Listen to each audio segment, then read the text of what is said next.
Putin will push the nuclear button. Russia's February 24th invasion in Ukraine has renewed fear of nuclear war as Moscow currently is at the back foot, rising fears that it could resort to its nuclear arsenal to achieve a breakthrough. Russia is among the 5 recognized nuclear weapon powers along with Britain, China, France, and the United States, who are also permanent UN Security Council members. Since the invasion of Ukraine, Russian TV broadcasts have repeatedly discussed nuclear strikes on Western cities like Paris or New York, stated a report by AFP. One former Russian diplomat was quoted in the report as saying that if President Putin felt threat to Russia's existence, he will press the button. The experts, however, still think that use of weapons remain improbable. It's the first time a nuclear power has used its status to wage a conventional war under the shadow cast by nuclear weapons. Kamil Qrand, a former NATO Deputy Secretary General, told the news agency, "One might have imagined that rogue states would adopt such an attitude, but suddenly it's one of the major nuclear powers,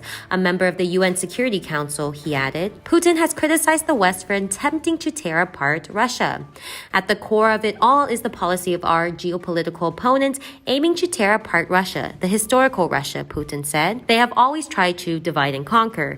Our goal is something else, to unite the Russian people," he said. By asserting that Ukrainians and Russians are one people and undermining Kiev's sovereignty, Putin has utilized the idea of historical Russia to support his 10-month onslaught in Ukraine. "We are acting in the right direction. We are protecting our national interests, the interests of our citizens, of our people," Putin said.